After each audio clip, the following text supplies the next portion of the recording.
And one of the reasons we know that is the entire world wants to come here. And for example, if we're talking about disparities based on race, Nigerian immigrants in the United States are more successful than native-born whites in the United States. So this idea that America holds people back is just not the truth. And I think that our audience should remember one thing.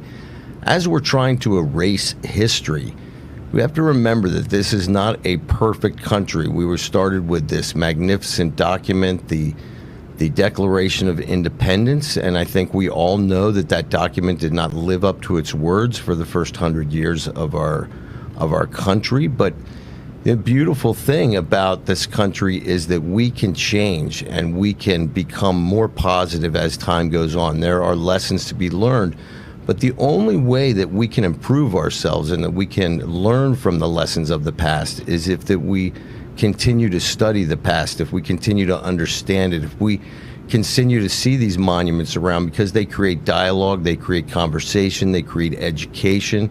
And we don't look back at the past as some perfection. We look at the past as history, as part of our story.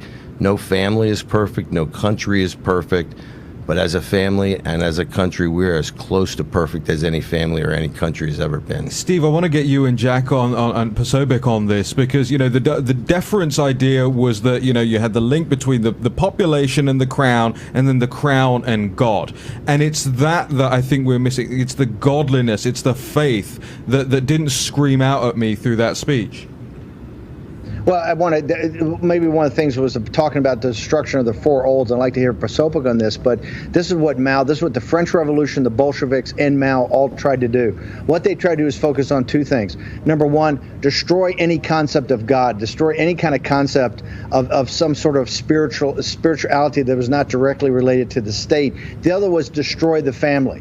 Come in and crush the family. That's why they said the four olds. You know, old culture, old customs, old thoughts, and old habits. This is what they wanted to get rid of in destruction. That's the same thing you see. The underlying, not the protest and the peaceful protest about Mr. Floyd and what happened in his murder up in Minneapolis, and other things about problems with certain police officers, the training of them.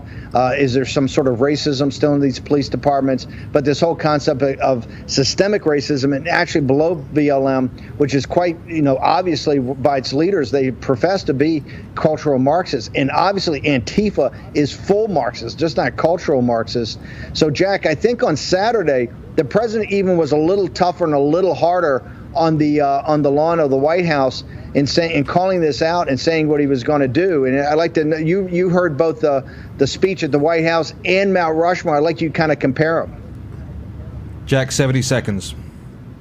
Well, I think really what it was is that the speech at the White House, he talked more about what's going on right now today in our world. He also harkened back, of course, in both speeches to our history, to our culture, to the heroes of the past that have made us what we are today, what Maxie was just talking about. But also he talked specifically about the neo-Marxists and anarchists of today. He also talked about China. He mentioned this at the White House on the South Lawn there on July 4th, and specifically called them out by name as a neo-Marxist movement that is seeking to overthrow our country. And to answer Raheem's question, I think you can see from what these anarchist groups target as the things that they're trying to overthrow. So not only do they target law enforcement, not only do they target government, but they also target our churches. They target Catholic statues. We've seen that in Junipero Serra in California. We've also seen in St. Louis, there's Catholics that are now rallying to defend the statue of St. Louis there, King Louis. They're praying the rosary every single day, marching around this thing peacefully, processing. So these attacks on religion itself, because they knew, and even as Alexis de Tocqueville quoted many years ago, that religion was the core of American society upon which everything else was built. That was the cornerstone.